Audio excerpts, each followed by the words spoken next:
Imagine this. It's been 3 weeks, and your manager slides a high-visibility pilot onto your desk. You're the new kid on the block, and this is your first real test. The client's a nightmare, the budget's a joke, but this is where it gets real. Client's a nightmare, budget's a joke. Cross-functional alignment, not even started. Buried in the handover notes, someone scribbled, 3 people have already drowned in this hole. You don't ask why you got it. You already know, because you can't say no, and because the system already ran the numbers.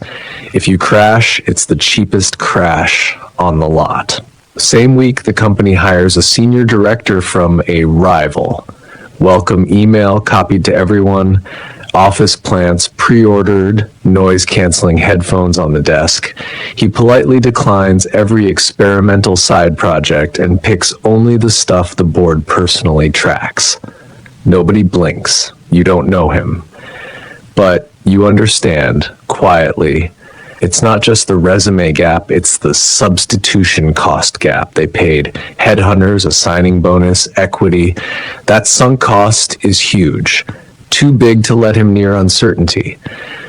You're one of 10 batch-hired campus kids. Your acquisition cost amortized to almost zero. So you also get the uncertainty, free of charge. But here's the truth. It's not personal. It's cold, hard system mechanics. New hires don't bear uncertainty because they're braver. They do it because, to the system, you're the cheapest bet. You're the one who'll pay the price, and if you fail, it costs the company the least. There are 3 faces on this assembly line. You've seen them. Maybe you are one. Face 1, the high potential forward platoon. You were hired as future leadership, trainee, analyst, partner track. The system has budget for your rotations, your mentor, your exposure. You're sent to the highest risk frontline, not because they want you to fail, but because they need to test this investment's ROI fast. Deutsche Bank once said it out loud. Ivy grads, no loyalty. They're interviewing at hedge funds in 6 months. Loyalty is supposed to be bilateral. You take the pressure chamber and you're supposed to call it trust. 3 months to gain 3 years of experience density. 0 rookie immunity. Every stumble is weighted, logged, fed into the model. Was this hire worth it? But what happens if you stumble? What if you miss that one major opportunity? You're not just testing your worth, you're testing the system itself. What happens next, you ask? Well, that's what we'll dive into next. Pass the test, you accelerate. Fail, you're flagged high-risk asset and shelved in the reserves. You bet the system will reward your risk. The system bets you'll pay the price of risk.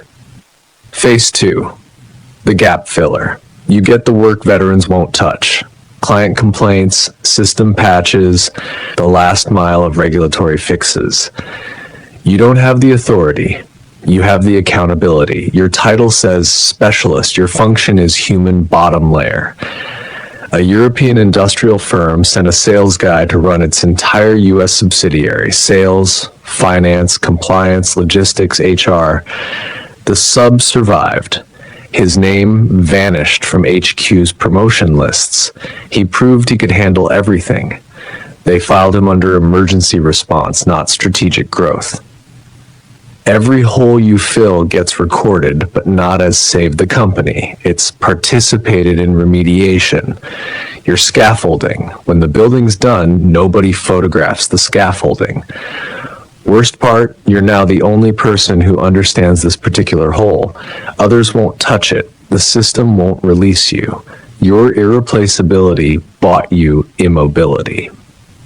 Phase 3, the one-person colony. You're the solo dispatch, new market, new entity, 0 backup. Expected to be GM, finance, legal, BD, and office manager rolled into one. Succeed, and they call it a miracle. Fail, and the autopsy reads insufficient localization capability. The same European rep got 18 months of keep us updated emails and zero actual support.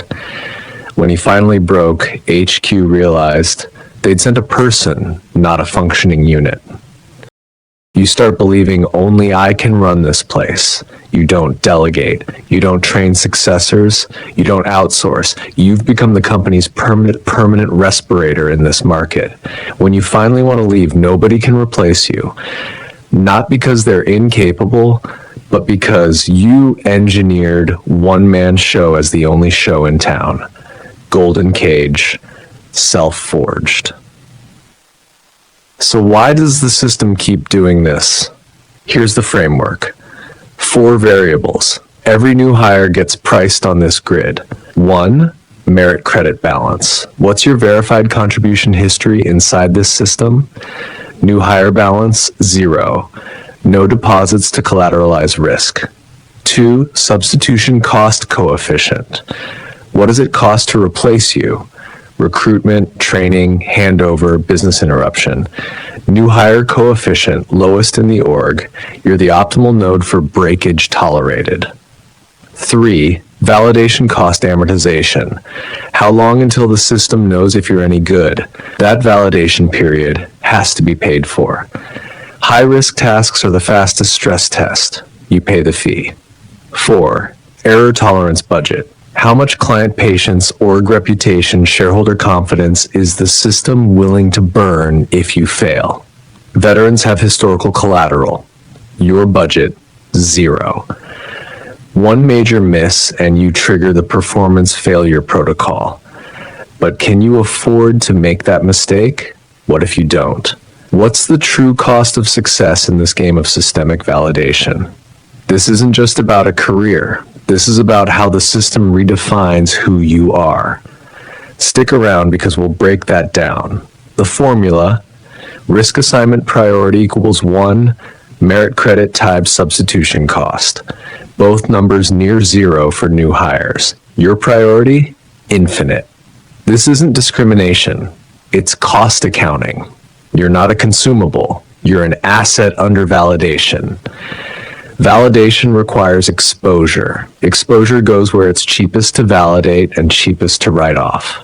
That's you. Once you see this, your identity shifts. You're not a victim. You're an analyst of your own valuation. The ancient version, you can't know someone's capacity until you give them a task and check the result. That verification has a cost. That cost is uncertainty. New hires pay it because veterans already paid it and converted the receipt into merit credit. It's not a conspiracy. It's transactional sequencing. In this system, you are not a victim. You are an analyst of self-valuation. You cannot expect a low-risk start from the beginning because the cost of this path is often the only verifiable capital in you. What you need to do is accept this system test, but it has a hidden promise. Through this test, you will gain a new identity, a freedom beyond current constraints. Will it honor that promise? Depends on your definition of honor. You'll never stop paying entirely. Every promotion, every role change triggers new pricing. But when your merit account is no longer 0, you gain the right to refuse. You can look at that 3 people drowned hole and say, risk premium insufficient, I pass.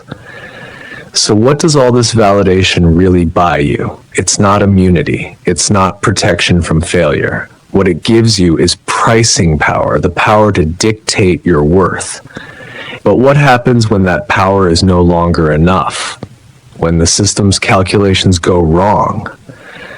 We'll explore that in the next part.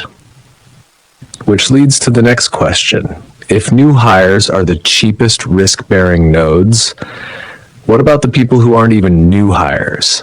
Interns, temps, contractors, outsourced roles, the ones who never get a validation cycle, never accumulate merit credit, never acquire the right to refuse.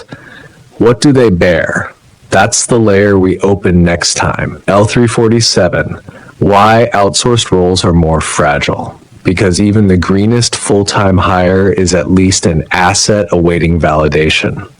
Some people are designed from day one as infinitely replaceable interfaces.